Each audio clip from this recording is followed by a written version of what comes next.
Hello बेटा जी, let's see the question. This compound does not respond to carbylamine reaction. क्या दे रखा है बेटा जी हमें? कौन से कंपाउंड कार्बाइल अमीन रिएक्शन नहीं देते हैं? तो कार्बाइल अमीन रिएक्शन में क्या होता है बेटा जी? पहले तो प्राइमरी अमीन्स ये रिएक्शन देते हैं बेटा जी। प्राइमरी अमीन्स क्या कर देते हैं बेटा जी? प्राइमरी अमीन देते हैं हमें कार्बाइल अमीन्स रिएक्शन। इसमें क्या होता है बेटा जी? हम CHCl3 एंड KOH का यूज़ करते हैं। यहाँ से क्या बनता है बेटा जी? कार्बिन बनता है, कार्बन फॉर्म होता है। कार्बन फॉर्म होने के बाद बेटा जी क्या होता है? जो हमारा प्राइमरी अमीन होता है ये किस में कन्वर्ट हो जाता है? ये आइसोसाइनाइड में कन्वर्ट हो जाता है।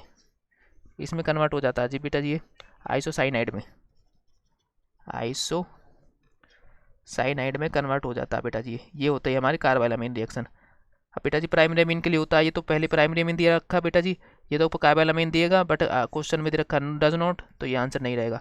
अब इस केस में क्या बेटा जी? सेकेंडरी अमीन दिया हुआ है, सेकेंडरी अमीन के लिए नहीं होता बेटा जी। इस केस में क्या बेटा जी? प्राइमरी अमीन दिया हुआ है, इस केस में भी शो होगा। एंड बेटा जी इस केस में क्या बेटा जी? इस केस में भी प्राइमरी अमीन दिया हुआ, प्राइमरी अमीन भी शो करता है बेटा जी, इसलिए ये भी हमारा आंसर नहीं रहेगा। करेक्ट आंसर क्या रहेगा बेटा जी? हमारा सेकंड हमारा करेक्ट आंसर रहेगा। क्यों? क्योंकि बेटा जी सेकेंडरी अमीन क्या रहता है? कार्बाइल अमीन रिएक्शन नहीं देता, ओनली प्राइमरी अमीन क्या देता है बेटा जी? कार्बाइन अमीन रिएक्शन देता है, इसलिए हमारा आंसर सेकंड रहेगा। थैंक यू बेटा जी।